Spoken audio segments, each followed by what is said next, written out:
Good morning. I got some shocks here. You guys been following along? Some of you, maybe 200 of you.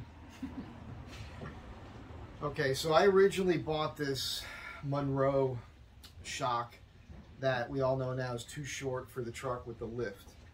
And just so you understand, I'm not getting these, I'm not interested in a coil-over shock because I want to increase height in the rear. I'm doing it because they're load-carrying shocks, and I'm constantly carrying heavy loads, uneven loads, and you guys know, I mean, I'm not just driving around the city all the time. When I am driving around the city, I'm pretty much carrying loads. I'm carrying tools or material. You guys know I'm on the highway a lot, doing crazy long-distance road trips, and then every chance I get, I'm off the pavement. So, and I get pretty radical, I get super crazy. I'm not rock crawling, but it gets a little nuts. And need a quality shock that'll hold up. You guys know what I've been going through. I had the Ranchos on there. They were fully extended. They were too short really for the lift that I had, even though I was told by the people who did the lift, you guys know that story. I have to keep throwing that in there. So I did the mod on my shock mount, drilled a hole up, and did my measurements. And I figure a shock that's 24 to 25 with the new location, which shortens things, would be right for me. If you're going to go to your stock shock mount, you've got about a 7-inch lift. That when you jack your van up, and I jacked mine up from the rear. If I would have jacked it up in front of the rear tire, I'd probably get more height there. So, but the measurement from the top bolt to the factory bolt hole is like 26.5 inches right now, and it's probably closer to 27 or 28 if I would have jacked it from the other spot. Anyhow, the shock should work for me. Now, I didn't know what I wanted to do. I was talking with a friend of mine who has a lot of 4x4 experience, and he said he's used these Gabriels before. So he said, hey, they're made in the USA, blah, blah, blah. I don't know anything. I am not a shock expert. So I called Gabriel, and I talked to this guy, Ted, on the phone. Super, super nice guy, very helpful. And I explained to him what I was doing. I explained to him the range of length I needed. I was looking for a coil-over, and he found me a shock that's actually designed for the Silverado. Okay? And that's this shock here. You can see what it is. It's the rear spring assist shock 43181. If I was thinking clearly, I'd have a tape measure out, but I don't. But it's 24 3/4, I believe, from hole to hole. And you know what? I got a tape measure here. What am I saying? Wood shop. I got a tape measure everywhere. Center of the hole, yeah. About more like 24.5. That gave the Monroe was only about 22 1/8 center to center. Okay. Now, I'm just going to give you a visual thing of what I see right off the bat here. And I'm not going to tell you what I think is better. I will just talk about it. Because I don't know how these materials hold up, right? But off the top of my head, when I look at the Monroe, I like that this is metal. And I like that there's a rubber, like a real rubber bushing here, although that could fail. We've been having plenty of problems with the rubber between that cap and the spring. And on the Gabriel, it's not. It's some sort of plastic, like ABS plastic or something. And it's hard up against the spring.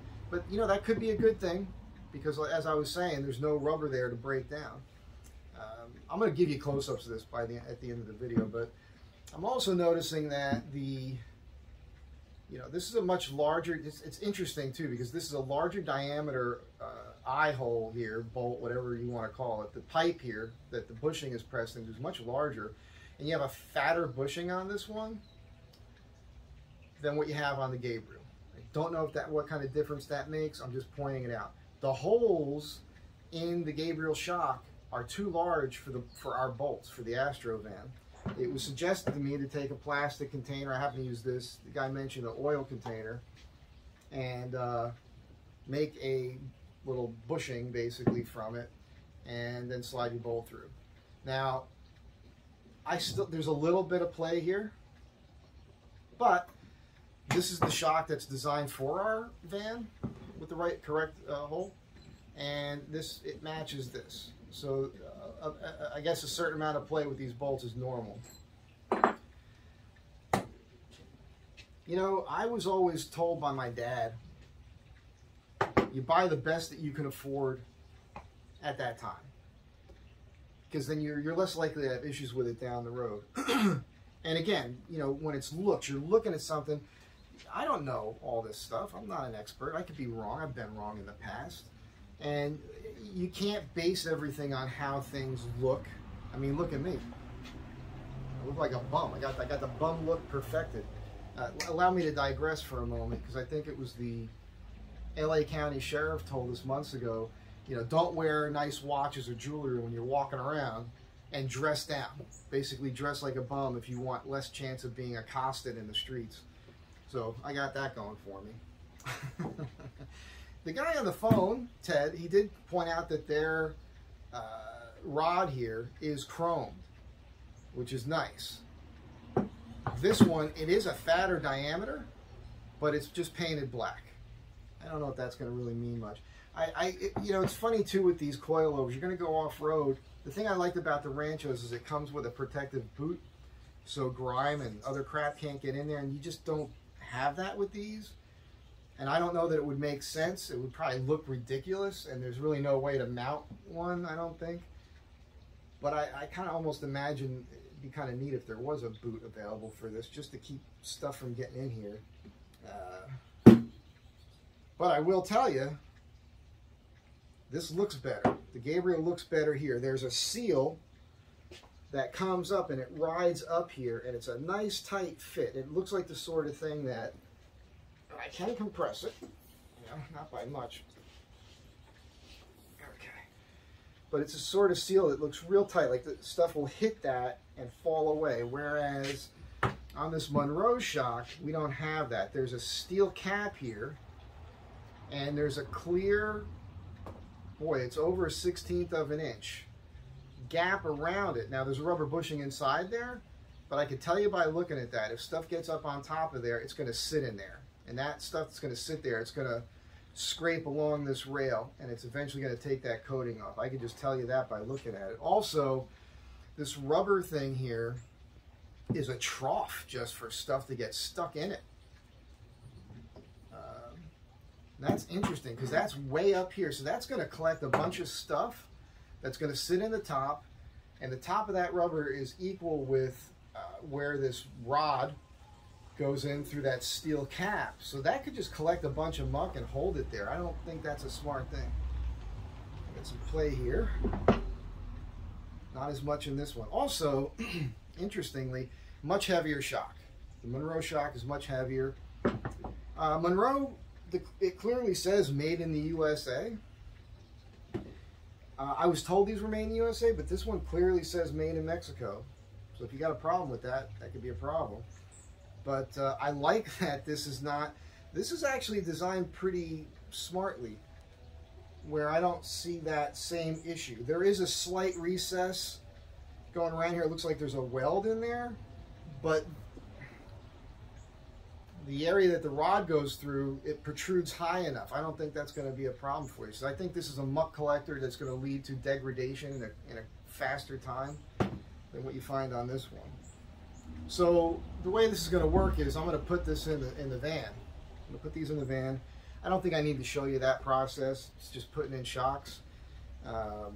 And we're going to give it a shot. We'll see how it works out,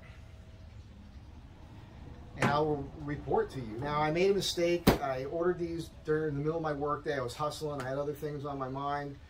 I got them from Summit, and they got here the next day, and it said quantity, and I'm thinking 2 shocks. I wasn't thinking they come in a pair, so I ordered 2 of them by mistake, like an idiot.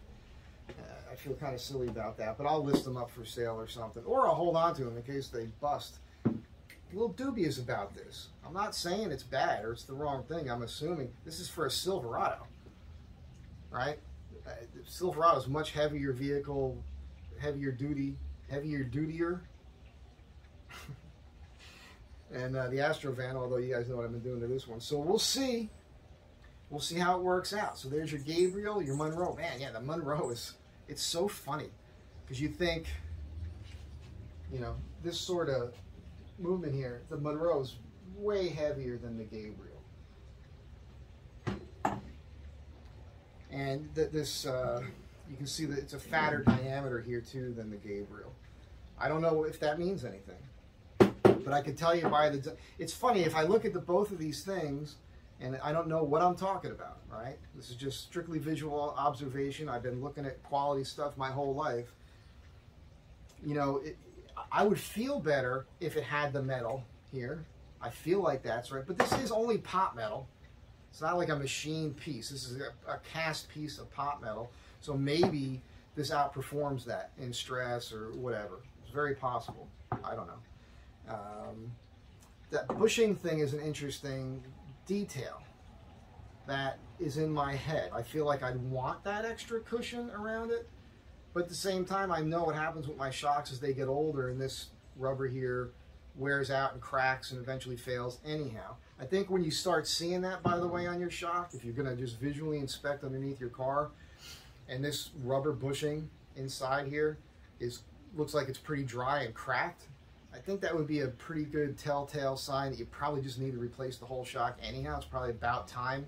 If it's been in there that long where that's happening, that's just me guessing. So, and it's always interesting to me too, because this is a rubber thing, and I don't like painting rubber, but they all do it. It's just the manufacturing process. It takes too much time. They're not going to tape that out. But you know, that's it. I hope this helps. It's just a quick overview, and let me show you some close-ups of what's going on here. All right.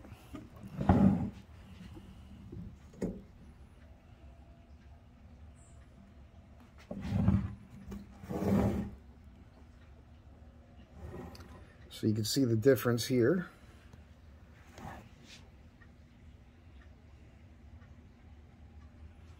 Again, this is just painted black on the Monroe, and you can see what I'm talking about here, the way that that's designed.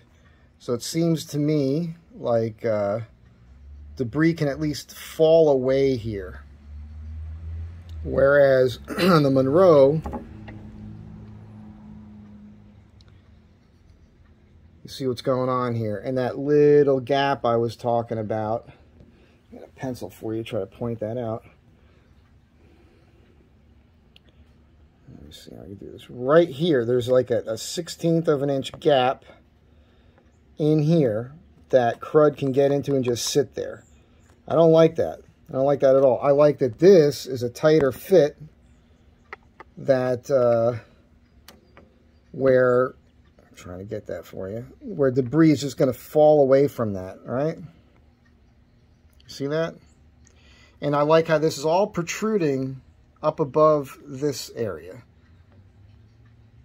Whereas this is just a giant trough. Look, I mean, look at this. It's a giant trough just waiting to collect crap, which is going to happen when you go off-road. That's going to be full of rocks and all sorts of things. I don't like that design. Don't like it. I mean, the Monroe feels heavier duty. It is heavier. You do have a little rubber bushing on the bottom of this one. That's a nice hard rubber too. You know, it's weird. That's weird. I'm sorry for moving the camera around so much. This is a softer rubber. There's no doubt about it. And so that's going to, in my mind, I don't know, not an expert, but in my mind, that's going to deteriorate faster. Right? Yeah, I mean, this is already kind of coming out. It's already working itself out there. This doesn't even have that there. That actually makes more sense to me.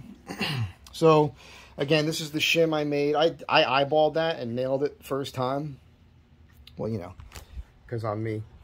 And you can clearly see here, made in Mexico, which is, you know, a lot of factories are down there. They pay the people less, and you can use different manufacturing processes that people in the U.S. are just pooping all over, right? Chroming is a process. It's a better product, but it's environmentally, it's a problem for, you know, the greenies, you know. So if you're made in USA, you have to go with this, which is going to, I mean, I don't see how that holds up compared to this. Then again, having said that, there's only a certain limited amount of life you have in your shocks anyhow. And you have to replace them.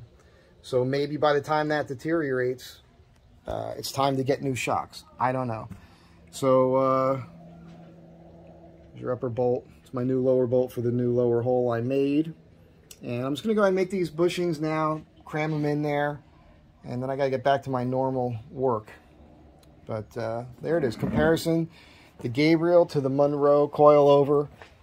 You guys know I destroyed that Monroe box, but here's your Gabriel again. I have an extra set of these. If you have a high lift vehicle, or if you got a Silverado and you need some shocks, let me know. And I will catch you guys next time. Be good to one another. Stay tuned. You'll see how these things perform. Yeah. Well, I was going to share something with you, but I'll wait. I'll catch you next time.